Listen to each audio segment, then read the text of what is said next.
Pois é, minha gente, agora Copa do Mundo no Catar. Mas jogo decisivo para o Brasil está sendo jogado aqui dentro.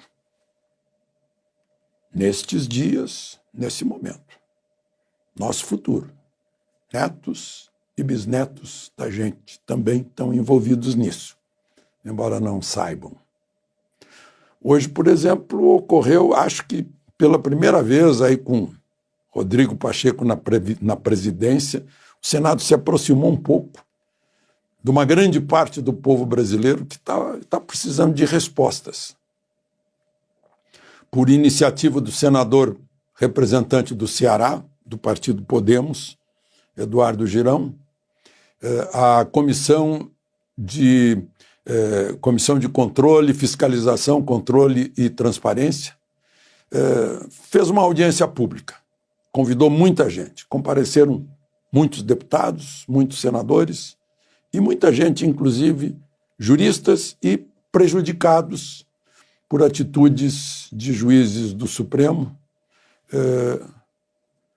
fora do devido processo legal, desrespeitando o artigo 5º da Constituição, que fala em liberdade de expressão, liberdade de opinião. Né? Eu destaco o depoimento da Bárbara, do Te Atualizei, né? Em que ela pediu que a justiça desse a ela o mesmo tratamento que deu a André do Rap e a Lula, que alegando que o processo não está bom. É que ela foi desmonetizada, isso é uma palavrinha nova, é um eufemismo para dizer assim, olha, o Supremo decidiu que ela não vai receber pelo trabalho dela. Né? É naquele processo que está baseado num artigo do regimento interno, que foi derrogado pela Constituição de 88, que não obedece o devido processo legal, porque não tem Ministério Público, como está nos artigos 127 e 129 da Constituição, além do que ela não tem nada a ver com o Supremo, ela não tem foro privilegiado e está lá. Por isso que ela reclamou, teve uma grande repercussão. Né?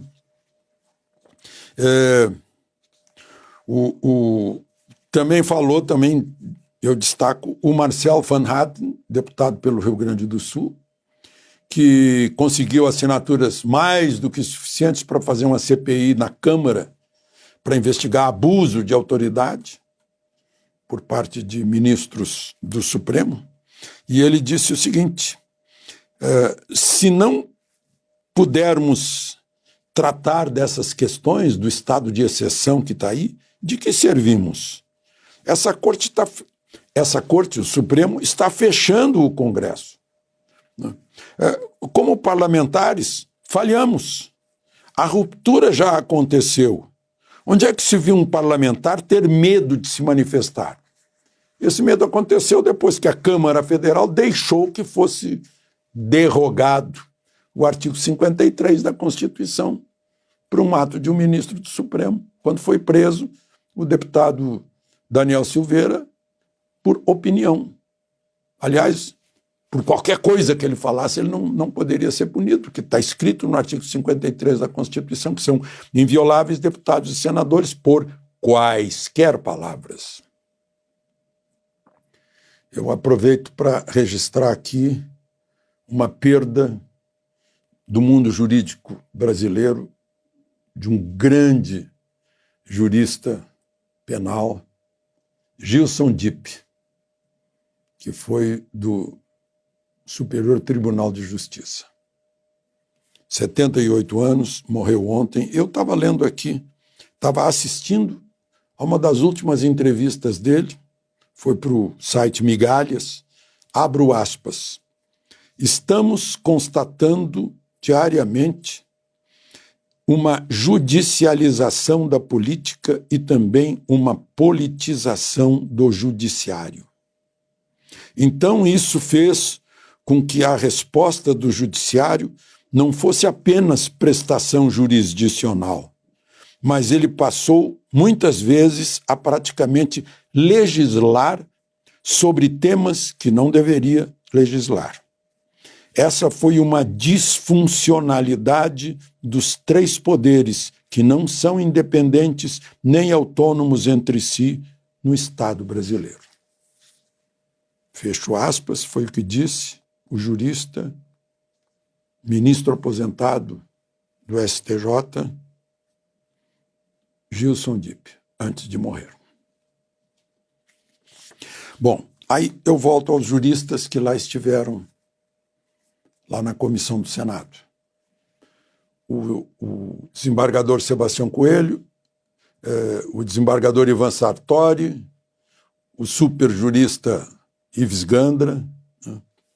E todos dizendo que, os três disseram que houve uma ruptura internacional, ruptura institucional, que já houve, e nada mais resta ao presidente da República, uma vez que é seu papel constitucional, pois jurou defender a Constituição, aplicar o artigo 142, é o que eles disseram.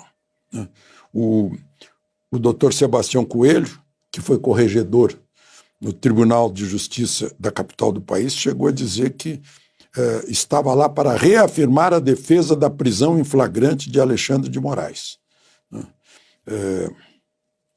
Repetindo o que ele disse lá na manifestação, ele foi num domingo lá de bermuda, né, e participou da manifestação. Ele pediu aposentadoria antecipada,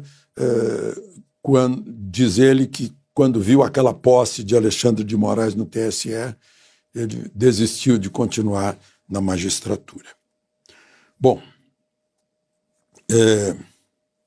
então, o organizador disso tudo, senador Girão, abriu a sessão dizendo que o TSE se tornou um partido político. Falaram também, né, eu falei do Daniel Silveira, o engenheiro Carlos Rocha, do Instituto Voto Legal, o argentino Fernando Cerimedo e o Fábio Weingarten, né, todos eles se referindo a questões das eleições, né? Por que há toda essa dúvida em relação às eleições? Falaram 7 senadores, inclusive os mais conhecidos aí, Espiridião Amin, Marcos Rogério, o Magno Malta, que foi eleito agora de novo, né? o Marcos Duval, né? Falaram 10 deputados também, né? Inclusive o recém-eleito Gustavo Gayer, a Bia Kicis, a Carla Zambelli, o Ottone de Paula.